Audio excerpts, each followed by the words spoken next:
Hi, I'm KarenLee and welcome to LoveEncore. I'm here with Sir Jamie McCartney, who created the Great Wall of Vagina.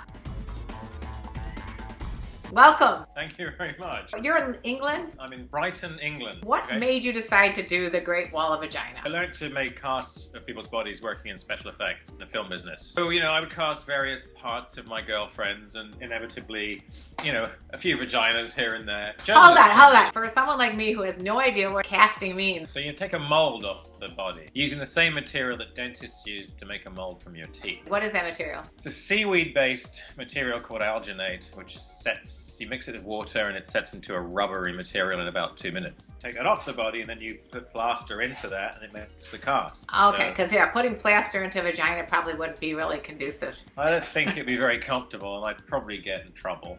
A friend who was a journalist did a piece about it and she ended up being a researcher for a sex museum. We're going to do a wall of genitals with photographs and she said, why don't you get Jamie to do it with his castings? And so after having done that piece, it was called The Spice of Life, and in the course of doing that, I discovered a lot of women have a lot of anxieties about their genitals, and that's where the idea for the Great Wall of Vagina came from. So how did you discover that? Were you just talking to people while you were casting them and hearing what they had to say? So while I was casting them, or they were seeing the cast of the other women, and they were going, oh God, I had no idea they looked so different, or I wish mine looked like that one. I'd be like, why do you want yours to look like that one? What's wrong with your one? They'd be like, well, it's so, it hasn't got any bits. And I'm like, that's a good thing? What'd they say, haven't gotten any what? Frilly bits, or whatever they were talking that way. Or that one's so neat. I'm like, and that's a good thing? I mean, it was weird for me that women had the idea that there was something wrong with labia.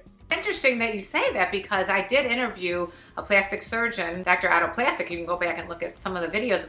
He talked a lot about people wanting plastic surgery on their vagina to create the ideal vagina, I guess you would say, design a vagina. That's what the Great Wall of Vagina is all about. Okay, let's hear it. Basically trying to demonstrate to women what normal, healthy women actually look like down there. I think what you're doing is great because you're showing the wide variety of different vaginas. People shouldn't feel uncomfortable if theirs is not this or that. There is as many looks in vaginas as there are faces, First of all, how did you come to all these different women? To begin with, I just asked everybody with a vagina, which was difficult.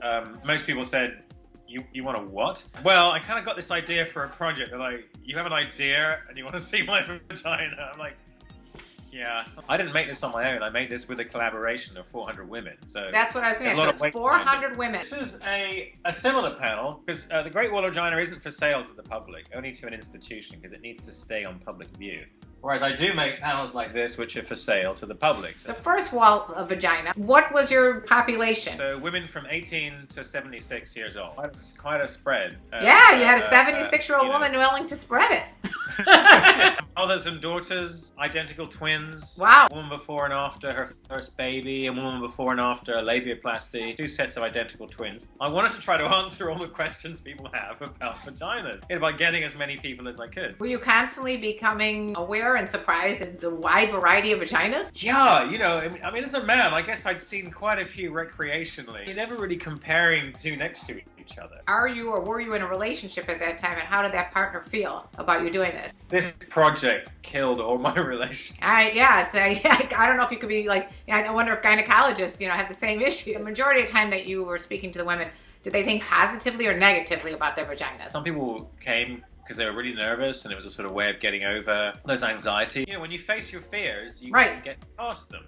And so for some people it was like that. Everyone once a year has to get out of their box, but I guess that was... Oh, there you go. Yeah, exactly. Get their box out. In terms of if the women that you saw, were they viewing their vaginas differently after they've been cast? A lot of people said that the experience was very positive and, changed their relationship with themselves. It was sort of, therapy for a lot of the people that came along. Very liberating. So they're quite powerful stories, which is why I did the book, the Great Wall of Vagina book. The Great Wall of Vagina. 100 women wrote about why they did it, and then it's got all 400 vagina casts. See, I think that's interesting, rather than just seing the vagina itself, to understand who they were and what they were all about. That's more personal. There's some great stories in there, some very harrowing stories. So, the way that the project pays for itself is people buy the book or they buy the mug or the iPhone cover. That's the best. Oh, I have to see the iPhone cover. How many vaginas are on the iPhone cover? about 50, I think, on there. Okay, so viewers, if you want your iPhone cover, you need to go in the links below and you may purchase 50 little vaginas on your iPhone. Jamie, thanks so much for this interview. This was great. I enjoyed everything you had to say, and it was such a pleasure talking to you. To you.